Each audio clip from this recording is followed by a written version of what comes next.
एक बार की बात है, एक जादुई जोड़ा एक बगीचे के पास रहता था और बगीचे में बहुत सारे पेड़ खिल रहे थे, लेकिन बगीचे में कभी किसी ने कदम नहीं रखा क्योंकि उसमें एक चुड़ैल का स्वामित्व था और वे दोनों बहुत ज्यादा खुश हो रहे थे।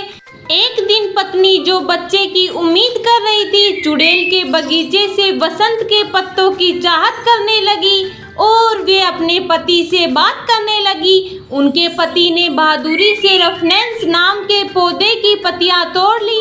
डायन सीए पत्ते ने कहा, यह मेरी गर्भवती पत्नी के लिए है। बदले में डायन ने लेने की मांग की और वह बहुत ज्यादा डर रहा था और डायन डायन बोल बोल के चिल्ला रहा था। डरते हुए इस जोड़े को जल्दी एक छोटी लड़की का आशीर्वाद मिला। चुड़ैल उनके दरवाजे पर पहुंची और बच्चे को उठा ले गई।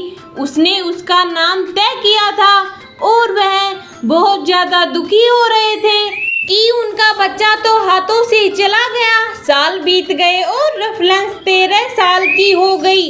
चुड़ैल ने उसे बिना दरवाजे वाले एक टावर में बंद कर दिया।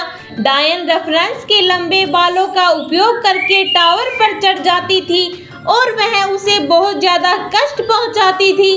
एक दिन राजकुमार ने रफनेंस को खिड़की पर बैठे हुए देखा।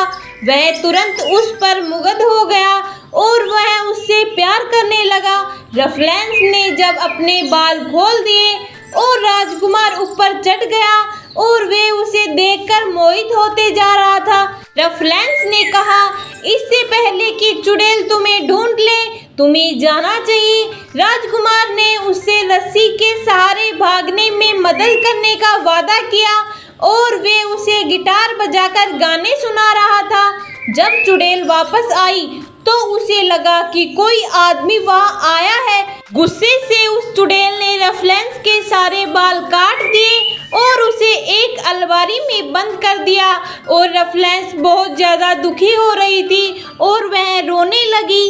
राजकुमार फिर आया और ऊपर चढ़ गया, लेकिन डायन ने लंबे बाल पकड़ रखे थे। उससे उसे दूर धकेलने की कोशिश की और वह उसे दूर धकेलने में कामयाब होने लगी। राजकुमार चुड़ैल को चकमा देने में कामयाब रहा। वह अपना संतुलन खो बैठी और धड़ाम से जमीन पर गिर गई। डायन असंतुलन होने के कारण वहीं पे मर गई। राजकुमार को रफनेंस अलमारी में मिली और वह उसे देखकर बहुत ज्यादा खुश हो रहा था। वे रस्सी की सीढ़ी से नीचे उतरे और भाग गए। जल्दी ही उन्होंने शादी कर ली और वे दोनों खुशी खुशी रहने लगे। वे दोनों एक दूसरे से बहुत ज्यादा प्यार करते थे।